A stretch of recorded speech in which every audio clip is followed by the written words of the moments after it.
Heat energy और radiant energy. Heat enter करेगा।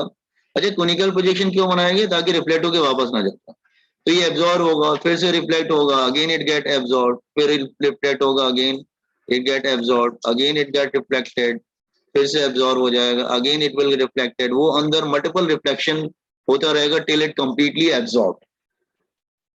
ठीक है, तो उसने बोला कि देखो मैंने परफेक्टली ब्लैक बॉडी बना दिया, क्योंकि एक बार हीट अंदर आ जाता है तो बाहर नहीं जा पाता। Are you getting? So heat radiation enters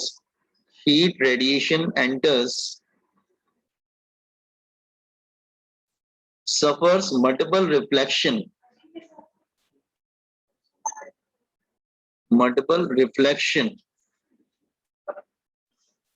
till it completely absorb.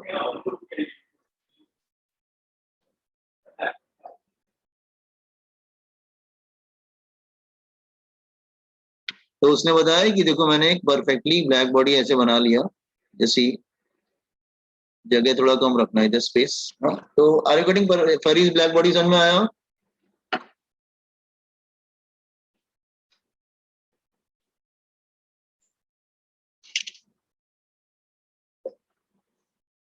Everybody got what is Farade's black body?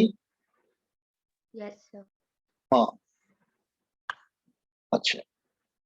तो ये थियरी है, ये बोर्ड्स में आता है, तो अपने से डायग्राम अच्छे से ड्रॉ करके लिख देना थोड़ा बहुत उसके बारे में। हीट अंदर आता है, वो कोनिकल प्रोजेक्शन पे हिट करता है साइड में, वो रिफ्लेक्ट होता है, again it reflected and till it completely absorb. क्योंकि लैम्प ब्लैक अंदर से पॉलिश कर रखा है आपने, तो लैम्प ब्लैक को जितनी बार हिट करेगा वो एब्जॉर्ब होता जाएगा, hit till it completely absorb. Got it? तो somebody ask you, ये एमसीक्यूज का क्वेश्चन है, बेसिकली सीईटी में आता है आपको, कि which is a perfectly black body, तो आप बोलेंगे फेरी। फेरी जो आर्टिफिशियल बॉडी जो बनाया था, that is a perfectly black body. Got it? अच्छा, वापस स्टार्ट कर। चलो, हो गया? सबने कंप्लीट कर लिया इसको? Sir, please wait.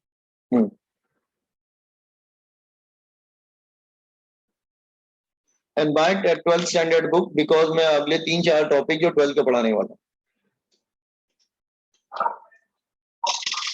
Everyone should buy.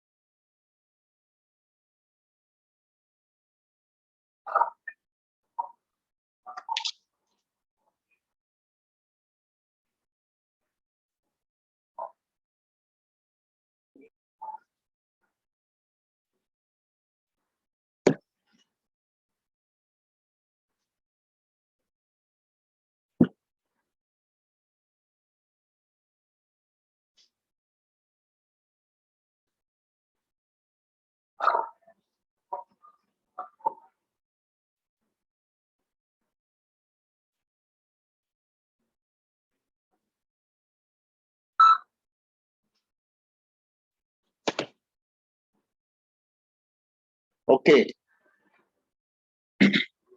So next topic is emissive power. Emissive power, E और रेडिएंट पावर एक ही बात है।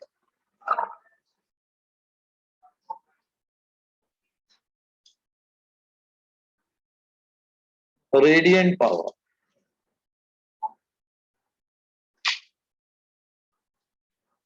Both are the same thing. CBSE में शायद ई से डिनोट करते हैं और स्टेट बोर्ड में आर से डिनोट करते हैं, तो कंफ्यूज मत होना, दोनों एक ही बात।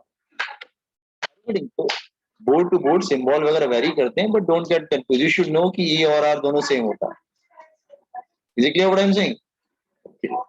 नाउ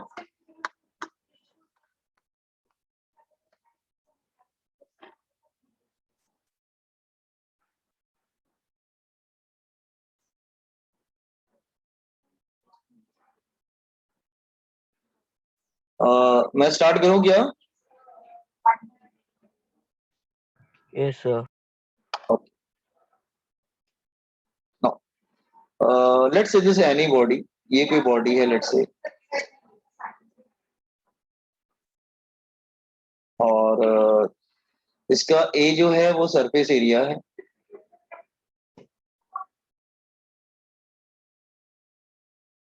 और वो हीट एमिट कर रहा है Q, heat emitted,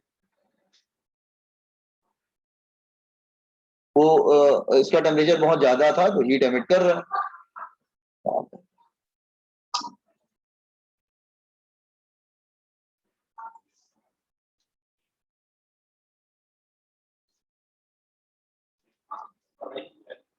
time suppose कर लो टी ले लेते हैं, for time T. Okay, so what is emissive power और radiant power, both are the same thing. मैं आपको स्टेट बोर्ड के अकॉर्डिंग आर लिख देता हूँ, सीबीएसई में ई लिखा रहता है, तो परेशान मत हो, दोनों एक ही बात, ठीक है। अच्छा, सो इसका फॉर्मूला क्या होता है? Radiant power is equal to radiant power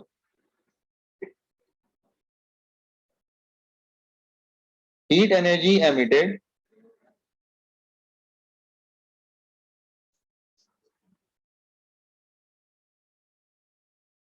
पर unit surface area per unit time, ठीक है। तो रेडिएंट एनर्जी का फॉर्मूला होता है heat energy emitted per unit area per unit time.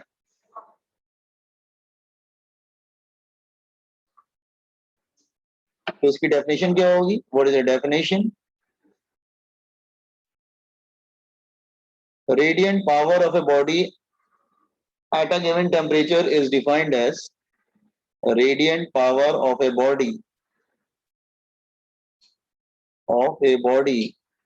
at a given temperature is defined as at a given temperature is defined as heat energy emitted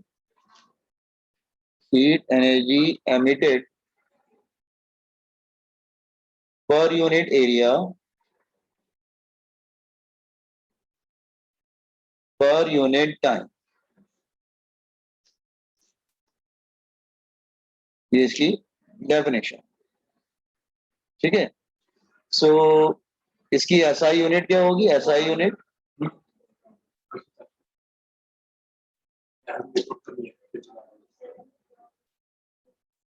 अच्छा, आज की unit क्या होगी? Joule per metre square second. अच्छा, joule per second को आप VAT भी बोल सकते हैं, ठीक है। और अगर सीजीएस चाहिए तो पर पर सेंटीमीटर स्क्वायर सेकेंड। अच्छा, मुझे अगर डायमेंशन चाहिए तो dimension of R is equal to dimension of Q upon dimension of A into T. तो क्यू क्या हो जाएगा? एनर्जी है ना, m1 L2 T-2। एरिया क्या होगा? L2 and time is t, so it become m1 L0 T-3। Comment on this one.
फिर complete कर लेना, मुझे इन्फॉर्म करना। हाँ?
डन।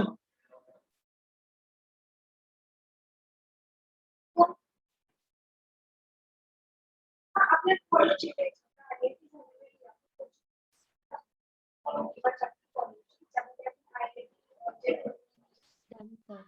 हो गया?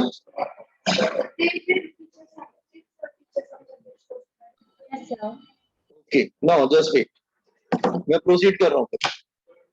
तो ईश्वर, आपको रेडियंट एनर्जी समझ में आ गई, ठीक है? नाउ या radiant power, sorry, radiant power. Now can I proceed? Scroll it down. Yes. अच्छा, नाउ नेक्स्ट वन इज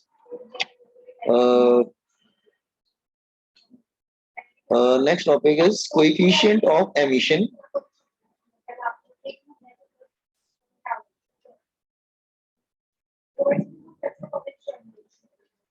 और emissivity।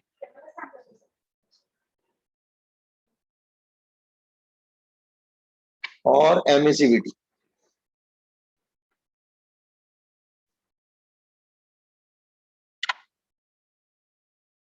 और emissivity।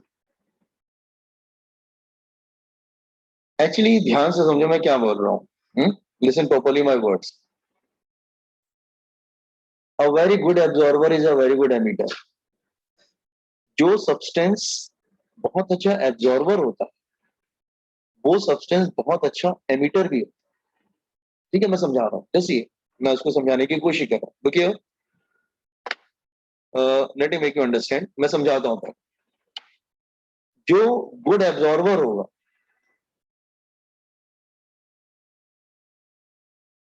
that is also a very good emitter also। आप कहेंगे ऐसा कैसे सर? देखो, सपोज अगर लो टेम्परेचर है, लेट्स से ये लो टेम्परेचर तो लो टेम्परेचर पे वो क्या करता है? हीट को एब्जॉर्ब करता है। लो टेम्परेचर पे हीट को क्या करता है? एब्जॉर्ब करता है। ठीक है, हीट मतलब वेवलेंथ या जो भी होगा उसको एब्जॉर्ब करता है।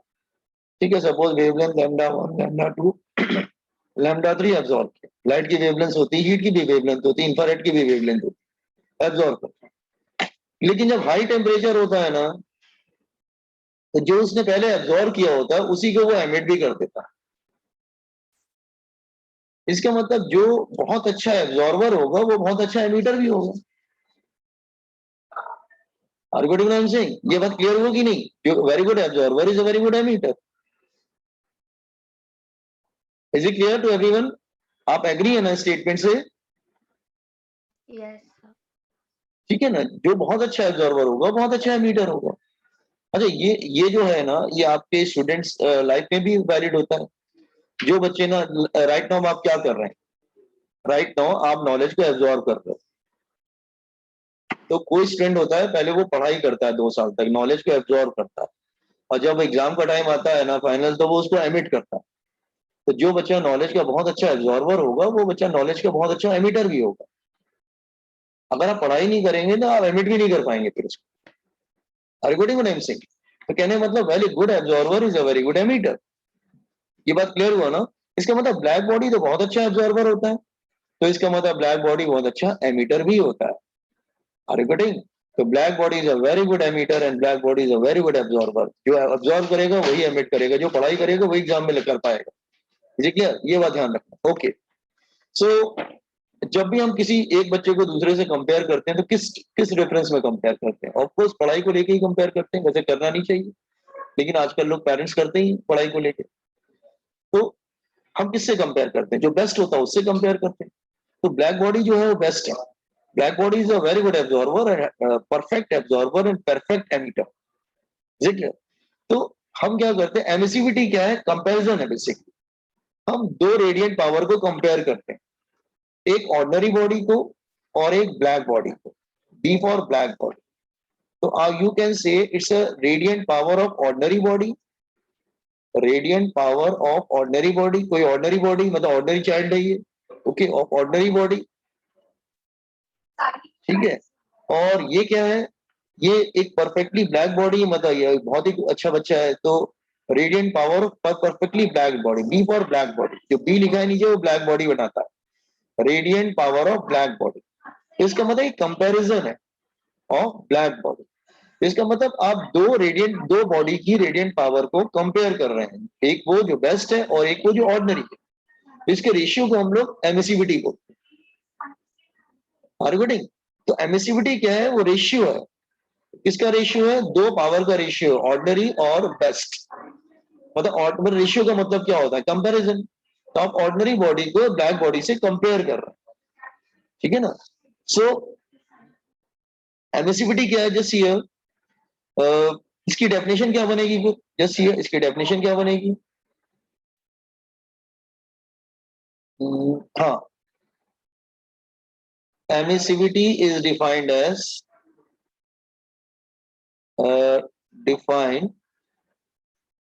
ratio of radiant power of ordinary body at a given temperature, radiant power of ordinary body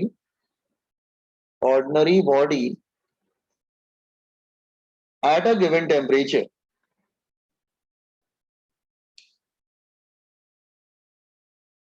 to radiant power of black body at that temperature. Radiant temperature लेकिन सेम कंपेयर करेंगे, कुछ तो सेम होना चाहिए ना, तो दोनों का टेम्परेचर सेम है। Are you getting? तो radiant power of an ordinary body at a given temperature to radiant power of a black body at same temperature. Are you getting? तो ये मतलब ये कंपैरिजन कर रहा है एक ऑर्डिनरी बॉडी को एक ब्लैक बॉडी के रेडिएशन पावर को। और रेडिएशन का फॉर्मूला क्या था मालूम है ना? Q upon AT, heat energy emitted per unit area per unit time. तो वो दो बॉडीज को कंपेयर करता है। You got this one? ये आपको फॉर्मूला समझ में आया इसका? Boys and girls, you got it ना? Yes. अच्छा, E की वैल्यू 1 होता है फॉर परफेक्टली ब्लैक बॉडी,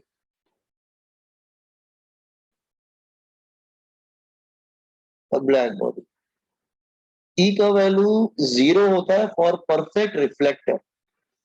देखो, कुछ बच्चे परफेक्ट रिफ्लेक्टर होते हैं, टीचर कुछ भी बोलता है उनके दिमाग में जाता ही नहीं, वो रिफ्लेक्ट कर देते हैं, तो वो कभी एमिट भी नहीं कर पाते, क्योंकि आप पढ़ाई भी नहीं करोगे, अब्जॉर्व भी नहीं करोगे, हर चीज को रिफ्लेक्ट कर दोगे, कुछ भी आपको समझाया जाएगा, यू गेट रिफ्लेक्टेड एवरीथिंग, तो not emit anything in the future. Problem ये है, ठीक है? तो परफेक्टली परफेक्ट रिफ्लेक्टर। इसका मतलब जो परफेक्ट रिफ्लेक्टर जो होता है बेसिकली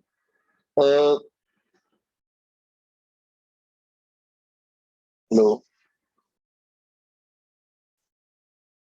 परफेक्ट रिफ्लेक्टर, ठीक है। और बाकी सब बॉडीज के लिए क्या होता है, इसकी वैल्यू 0 और 1 के बिटवीन होता है फॉर अदर बॉडीज, ठीक है। तो एमिसिविटी क्या होता है, बेसिकली वो दो रेडियंट पावर्स को कंपेयर करता है, एक ऑर्डिनरी बॉडी और एक black body. Black body best है क्योंकि वो बहुत अच्छा ऑब्जर्वर है, तो बहुत अच्छा एमिटर। तो आप सबको पढ़ाई के रिलेशन में ब्लैक बॉडी बनना पड़ेगा।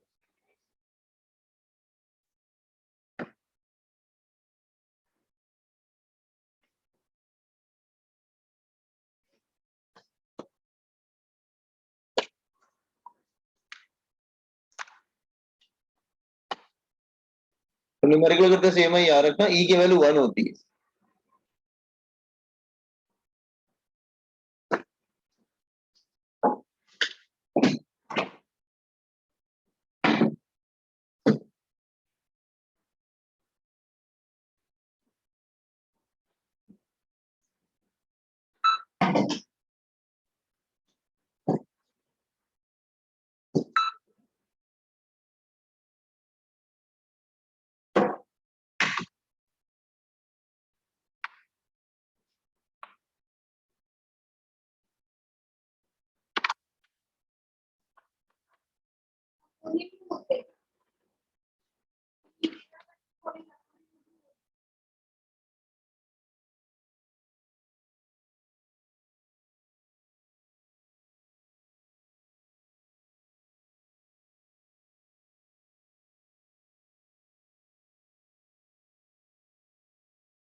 परफेक्ट रिफ्लेक्टर की जरा स्पेलिंग ठीक कर देना, it's a perfect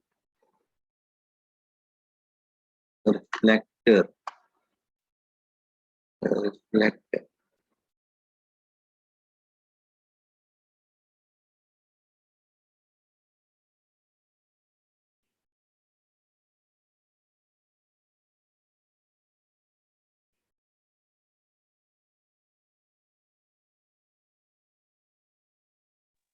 Done, sir. Okay. No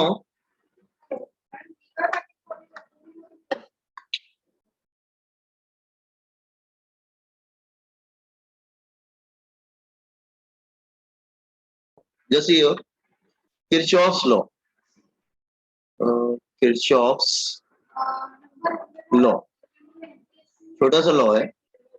Kirchhoff person का नाम है, ये किसी पर्सन का नाम है, ठीक है। किरचॉफ्स ने हमको कुछ नई बात बताया, इसने यही बात बताई जो एनालाइज किया कि जो बहुत अच्छा एब्जॉर्वर होगा और बहुत अच्छा एमीटर भी होगा। तो उसने क्या बताया,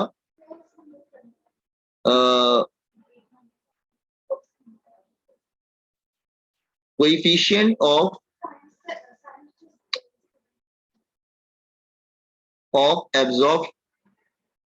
absorption and coefficient of emission are equal. Emission are equal, दोनों इक्वल हो। मतलब absorptivity is equal to absorptivity is equal to emissivity। इसका मतलब A और E की वैल्यू सेम होती है। इसका मतलब a very good absorber is a very good emitter. Okay, तो ये ध्यान रखना, किरचॉफ ने बताया था a very good emitter, emitter just ये a very good absorber of heat. A very good absorber of heat is equal to very good emitter of.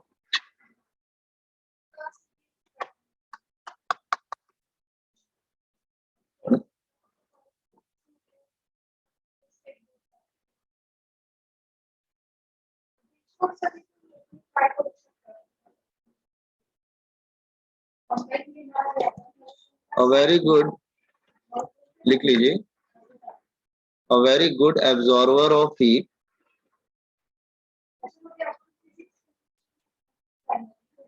is a very good emitter of heat.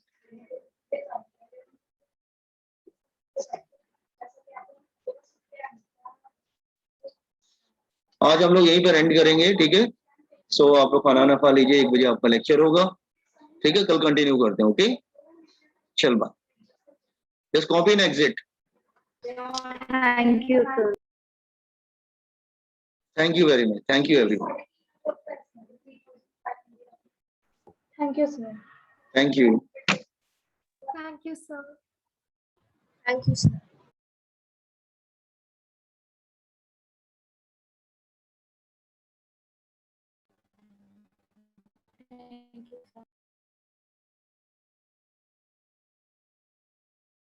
Thank you, sir.